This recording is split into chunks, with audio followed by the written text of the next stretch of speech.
जय जिजाऊ मित्रांनो, मी फिरदौस शेख डिजिटल बनव YouTube channel मध्ये आपले स्वागत आहे। मित्रांनो, आपल्या दर्शकांचे काही कॉमेंट्स आहेत, तर त्याचा सोल्युशन काय आहे हे आपण इथं पाहूया।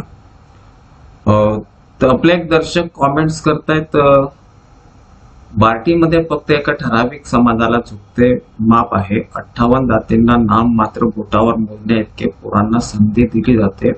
एससी अंतर्गत जाती अंतर्गत आरक्षण पाहिजे। हे बघा, एससी अंतर्गत जेवढ्या पण जाती आहेत त्यांना आरक्षणाचा फायदा मिळतो, परंतु अनेक म्हणजे इथं आरोप केले जातात का एका विशिष्ट जे समाज आहे त्यांनाच म्हणजे त्याच्यामध्ये प्राधान्य दिला जातो। आणि हे जे प्रकरण आहे, ज्यावेळेस गजबी आणि सुनील वाले यांच्यामध्ये बार्टीच्या चार्जवरनं वाद झालेला, तर त्यावेळेस हे जास्त म्हणजे फळून आलेलं। तर आता तर म्हणजे गजबी साहेब हे गेलेले आहेत बार्टीच्या पदावरनं, आता तिथं सुनील वारे आले आणि आता सुनील वारे पण म्हणजे हे आता जे आरोप करतात का आम्हाला ते आरक्षणाचा फायदा भेटत नाही, तर ते त्या समाजाचे आता अपेक्षा करूया। आणि आता त्याच्यातच एससी समाजामध्ये आणि याच कारणामुळे आता जोर पकडत आहे मागणी की एससी मध्ये वर्गवारी होवी, एबीसीडी, जसं विजयंती मध्ये अबकड केलेलं आहे तसंच आता एससी मध्ये पण अबकड करण्याची मागणी सुरू झालेली आहे। आणि सरकार पण त्या संदर्भामध्ये याच्यावरती आता जे दुसरे राज्य आहेत, हरियाणा, त्याच्यानंतर आणखी दुसरे राज्य जिथं म्हणजे एससी मध्ये वर्गवारी करून तिथं आरक्षण त्या राज्यामध्ये दिला जातो। तर बघूया आता पुढे काय होते। नेक्स्ट क्वेरी आहे, सर मी कुणबी कास्ट व्हॅलिडिटी साठी अप्लाय केलं आहे, माझ्या कुणबी नोंदीवर साल लिहिलेलं नाही, सिक्युरिटी कमिटी साल असलेली कुणबी नोंद मागत आहे, माझ्याकडं साल असलेली कुणबी नोंद नाहीये, काय करू? हे बघा, आता कोणत्याही तुम्हाला एससी एसटी ओबीसी विजेएनटी, तर हे याच्यासाठी तुम्हाला जे आहे मानक दिनांकाचा पुरावा हा तुम्हाला तिथं द्यावा लागतो। आता एससी एसटी असला तर 1950 पूर्वी, विजेएनटी असेल तर 1961 पूर्वीचा, ओबीसी एसबी असेल तर 1967 पूर्वीचा। तर तुम्हाला हे पुरावे देण्याची गरज आहे आणि तरच म्हणजे त्याचा तुम्हाला फायदा मिळेल। तर प्रयत्न करा, आपले जे 1967 पूर्वीचे लागल्यास तुम्ही पंजोबा आजोबा पासूनचे जे पुरावे आहे ते शोधण्याचा प्रयत्न करा। आणि जनरली महसूल विभागामध्ये जे जन्म मृत्यूच्या संदर्भामध्ये गाव नमुना 14 किंवा कोतवाल बुकाची नक्कल ही सापडते। आणि इथे एक गोष्ट लक्षात घ्या, काही पुरावे हे जुने पुरावे हे महसूल विभागामधून मिळणं जरा थोडंसं अवघड असतं, तिथं काहीतरी म्हणजे कायद्याने द्या, कायद्याने म्हणजे आता कायद्याने म्हणजे तुम्हाला करावं लागेल, कारण आपल्या महाराष्ट्रात काय चाललंय सगळ्यांना स्तुत आहे, नोंदी सापडतात, काही लोक म्हणजे त्याच्यामध्ये आतमध्ये त्या क्लर्कला धरून काही लोक करतात। तर मी सगळ्यांना सांगेन का माझा जो डिजिटल बनवचा मेंबरशिप घ्या, काही व्हिडिओ जी आहे ती मी फक्त मेंबर साठीच म्हणजे बनवणार आहे, तर तुम्ही मेंबर व्हा आणि मी त्याच्यामध्ये जे आपले मानक दिनांकाचे पुरावे आहेत त्या संदर्भामध्ये म्हणजे ओपनली आपण बोलू शकत नाही, परंतु त्याच्यामध्ये मी नक्कीच म्हणजे लोक काय करतात, कसं दाखला मिळवतात ते मी त्याच्यामध्ये सांगणार आहे। नेक्स्ट क्वेरी आहे, माझा ओबीसी मायग्रंट आहे, मला सेंट्रल ओबीसी एनसीएल कसं काढावे?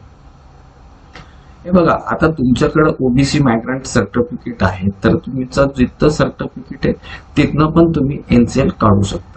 आणि त्याच्यासाठी म्हणजे तुम्हाला जे तुमचे ओबीसी म्हणजे मायग्रंट सर्टिफिकेट काढले त्याच्यामध्ये जे डॉक्युमेंट तुम्ही दिलेत ते, आणि प्लस तुम्हाला तुमचे जे इन्कम आहे, एनसीएल म्हणजे तुमचा इन्कम असतो तो, तर जाती संबंधीचे पुरावे आणि उत्पन्नाच्या संबंधीचे पुरावे मागील 3 वर्षाचे ते दिलं तर तुम्हाला ओबीसी एनसीएल मिळेल।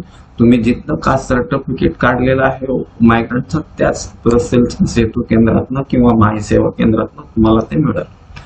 नेक्स्ट क्वेरी आहे, I have xerox but lost original caste certificate copy. हे बघा, तुमचं जर समजा ओरिजिनल कास्ट सर्टिफिकेट हरवलं असेल तर त्याच्यासाठी म्हणजे दुय्यम प्रतची अशी कोणतीही प्रोसेस नाही.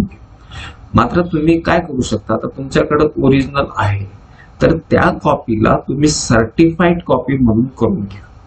ते तहसीलदार आणि SDO यांच्याकडनं सर्टिफाईड करून घ्या. प्लस एक पोलिसांचा FIR कॉपी पण तुम्ही तिथं म्हणजे तुमच्या जवळ ठेवा. म्हणजे जर तुम्ही सर्टिफाईड करून घेतले हे जे कास्ट सर्टिफिकेट, तर ते it will be treated as a original caste certificate if you have certified from the SDO, sub divisional officer, आपण त्याला प्रांताधिकारी. नेक्स्ट क्वेरी आहे, कास्ट मायग्रंट सर्टिफिकेटचे डिटेल माहिती द्या. हे बघा, मायग्रंट कास्ट सर्टिफिकेट चा अर्थ असा असतो का जे मानक दिनांक पूर्वीपासून महाराष्ट्रात राहतायत त्यांना म्हणजे महाराष्ट्राचा कास्ट सर्टिफिकेट मिळतो. परंतु मानक दिनांक, आता मानक दिनांक म्हणजे जसा SC/ST साठी 1950 पूर्वी, VJT साठी 1961 पूर्वीचे पुरावे, OBC/SBC साठी 1967 पूर्वीचे पुरावे. तर तुम्ही जर समजा आता OBC असाल तर तुम्हाला 1967 पूर्वीपासून महाराष्ट्राचा जर तुम्ही कायमस्वरूपी रहिवासी असाल तर तुम्हाला महाराष्ट्राचा कास्ट सर्टिफिकेट मिळू शकतो. मात्र तुम्ही 1967 नंतर समजा महाराष्ट्रात आले असेल तर तुम्हाला मायग्रंट कास्ट सर्टिफिकेट मिळतं. आणि मायग्रंट कास्ट सर्टिफिकेट मध्ये मात्र तुम्हाला महाराष्ट्राचे जे आरक्षणाचे फायदे आहेत ते घेता येत नाही. हा, तुम्हाला जर केंद्रीय किंवा सेंट्रल आपण ज्याला म्हणतो तर सेंट्रल पोस्ट असतील म्हणजे वॅकन्सीज असतील, नोकऱ्या असतील, त्याच्यामध्ये तुम्ही मायग्रंट कास्ट सर्टिफिकेट वापरून सेंट्रल पोस्ट साठी अप्लाय करू शकता. किंवा ऍडमिशन असतील, विद्यालय महाविद्यालय यांचे ऍडमिशन्स असतील तर त्याच्यासाठी तुम्ही ते वापरू शकता. म्हणजेच तुम्हाला जर महाराष्ट्राचे जे फायदे घ्यायचे असेल आरक्षणाचे तर त्याच्यासाठी महाराष्ट्राचा कास्ट सर्टिफिकेट लागतो आणि महाराष्ट्राचा कास्ट व्हॅलिडिटी लागते. परंतु जर तुम्ही मानक दिनांक पूर्वी नंतर महाराष्ट्रात आले असेल तर तुम्हाला तिथं महाराष्ट्राचा कास्ट सर्टिफिकेट मिळणार नाही आणि तुम्हाला मायग्रंट कास्ट सर्टिफिकेट मिळेल. तर मायग्रंट कास्ट सर्टिफिकेटला महाराष्ट्रातले जे आरक्षणाचे फायदे ते मिळत नाही. मात्र तुम्ही केंद्रीय सेंट्रलच्या ज्या पोस्ट असतात किंवा ऍडमिशन असतात तिथं तुम्ही मायग्रंट कास्ट सर्टिफिकेट वरून अप्लाय करू शकता. नेक्स्ट क्वेरी आहे, कास्ट व्हॅलिडिटी फॉर्म मधील चुकी कशी करेक्शन करता येते. हे बघा, कास्ट व्हॅलिडिटी मध्ये जर तुम्ही फॉर्म भरताना काही चुकी वगैरे झाली असेल मात्र तुम्हाला तिथं जे डॉक्युमेंट तुम्ही अपलोड केलेत ते ओरिजिनल स्कॅन करून अपलोड केलेले असते आणि समजा ते पण समजा चुकीचे काही अपलोड झाले असेल तर तुम्ही तिथं जी समितीमध्ये ऑनलाईन केल्यानंतर समितीमध्ये जाऊन ज्यावेळेस तुम्ही अप्लिकेशन तिथं सबमिट करता त्याच्याबरोबर तुमचे डॉक्युमेंट सांख्यिक डॉक्युमेंट तिथं जमा करतात तर ते डॉक्युमेंट व्यवस्थित प्रॉपर म्हणजे असले तरी काही फरक पडत नाही. म्हणजे चुकीचा फॉर्म भरला म्हणून त्याच्यासाठी रिजेक्शन होत नाही.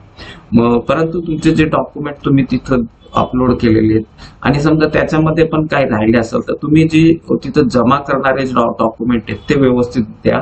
वंशावळ वगैरे व्यवस्थित आपली असलेली, म्हणजे तिथं ते 2 अफिडेव्हिट असतात, एक फॉर्म 3 आणि फॉर्म म्हणजे हे जे अफिडेव्हिटचे फॉर्म ते व्यवस्थित म्हणजे तिथं दिले तर तिथं काही प्रॉब्लेम येत नाही.